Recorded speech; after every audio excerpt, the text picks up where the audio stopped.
Hi everyone, this little channel is not dead, no!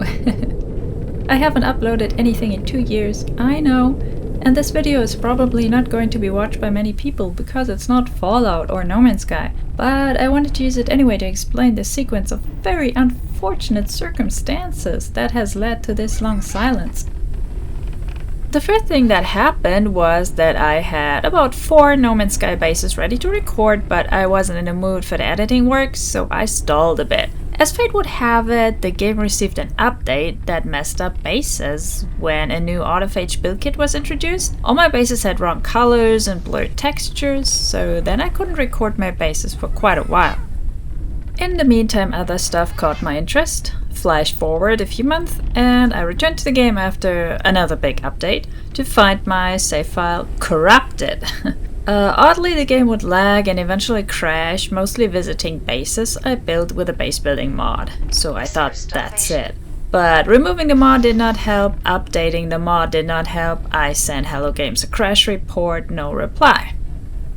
So now basically all my progress, everything I've done in the game since 2018 is gone. And I've honestly lost all interest in starting over. The only thing I haven't tried yet is rolling back the game version to when my game was still fine. If I can manage that, maybe I can at least record those bases. One was a big beach resort and I was really proud of it and looking forward to sharing it with you guys. So I spent a few months in mourning, and I'm still not over it, to be honest. The big issue right now is that I've had really bad tendonitis in both my arms and hands since last November. So almost a year and it's not getting better. This happened once before 6 years ago, but didn't take this long to heal. I've been on sick leave repeatedly because of it. It's goal for arm plus aggravated elbow nerve. Even just using a mouse is bad. Controller use is worse. So I've barely been able to game, and I'm currently using the Microsoft Adaptive Controller to play certain isometric games with my feet, like Zero Parades and replaying Disco Elysium. I'm dying to get back to Fallout 4 and build new settlements, but that's not an option right now. I'm also itching to do a new overhaul, making the game look like The Last of Us and using a child Sean companion mod to make the game the road, basically. Playing on survival difficulty for the first time. I've been wanting to do this for like 2 years at least now, but I'm still on Desperado's overhaul because there's one more location I want to build a settlement in.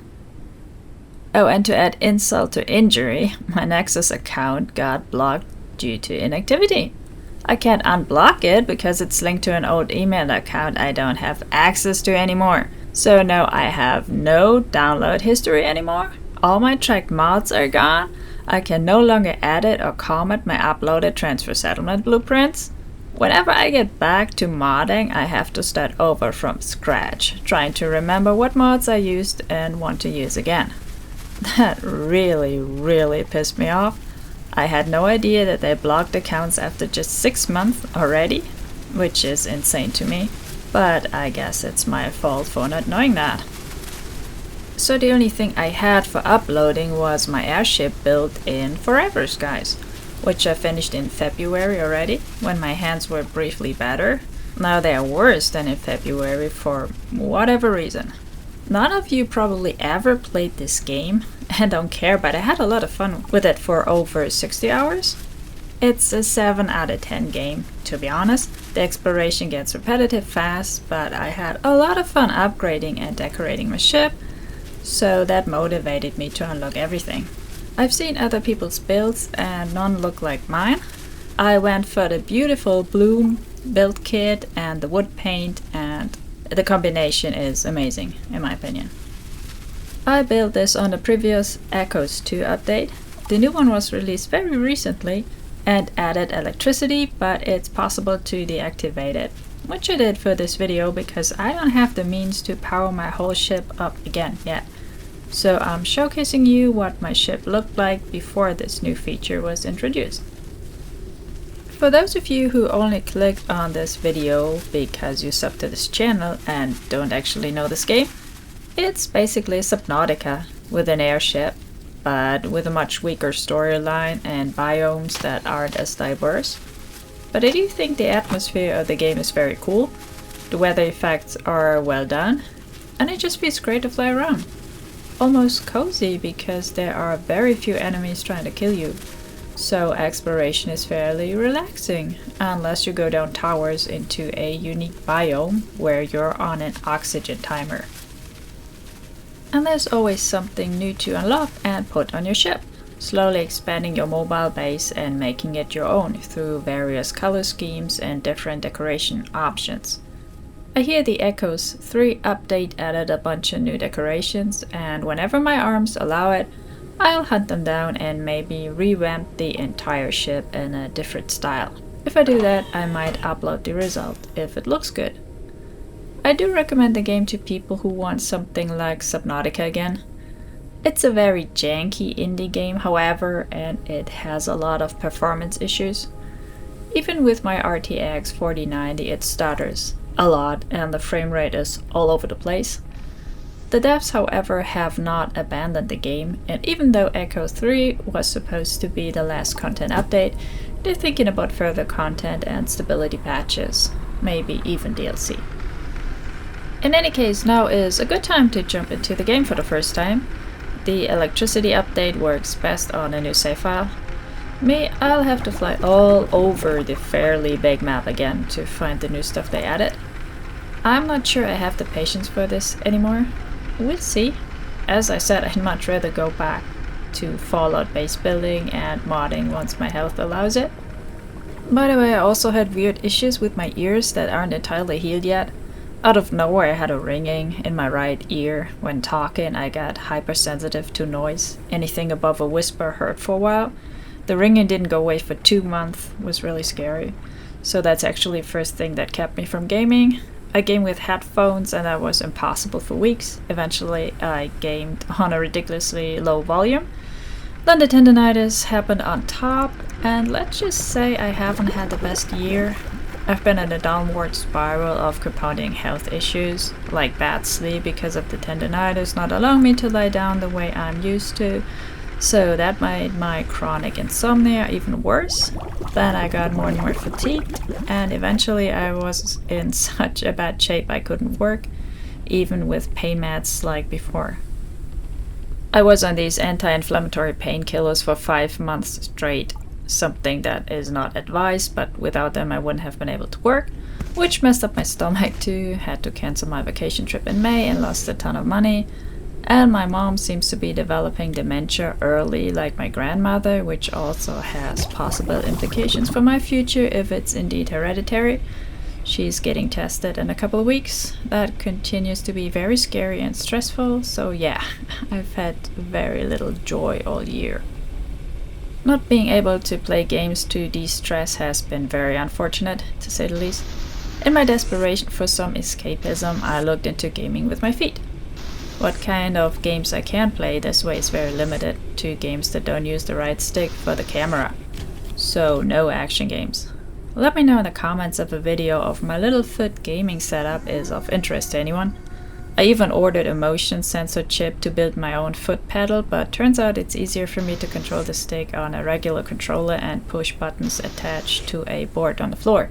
But enough of my sad circumstances right now. Sorry, I just wanted to explain why my channel hasn't received any updates in 2 years and why this might continue for some time. Even just editing this video aggravates my tendinitis, unfortunately. Forever Skies can be played with friends or solo. It's a lonely experience solo because there are no NPCs in the game. It's a dead world. All you find is notes by the people who are gone now. Your mission is to explore the toxic ruins of Earth and maybe figure out some kind of cure to make the planet habitable again. Previous science missions all failed. Whatever is left of humanity is in space, but time is running out. There is a cute little critter companion, however, you can recruit at some point. You can unlock different color schemes for an outfit. It can go on missions with you. It has its own little backpack to help carry some of the loot. It does not fight, however. It's basically just a loot mule. It gets stuck all the time and basically just teleports around trailing behind you. But I did enjoy having my little buddy with me while exploring. The game has no free-floating build camera and no photo mode. So in order to attach decorations to the outside of the ship, you need to land it on a big platform. And for me to show you the ship properly, I'll have to land and climb a tower now.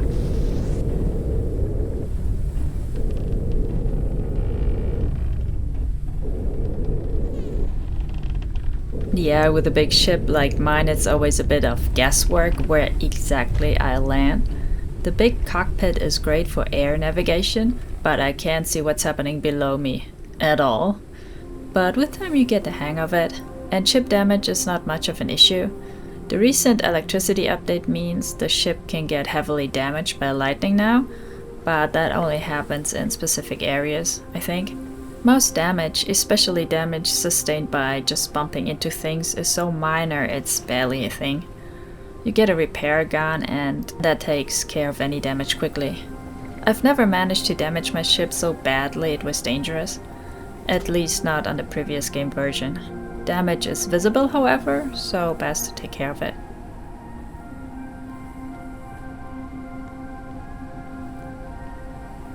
As you might have noticed, I've uploaded this video on 3K ultra wide resolution because that is the native resolution of my OLED monitor that I've been using for 3 years now. I used to switch to my old IPS monitor for video recordings because few people have ultra wide screens, but it's a bit of a hassle and the wide angle is actually pretty nice for showcases like this one.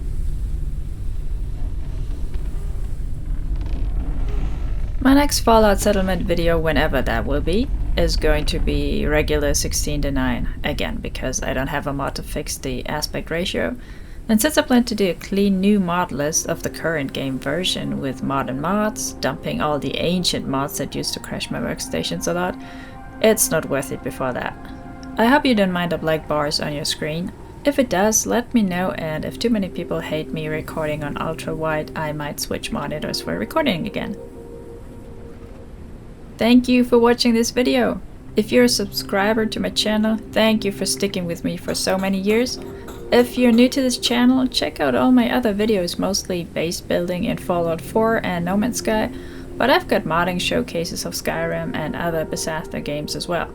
Have a great Sunday, and hopefully the next upload won't take 2 years again.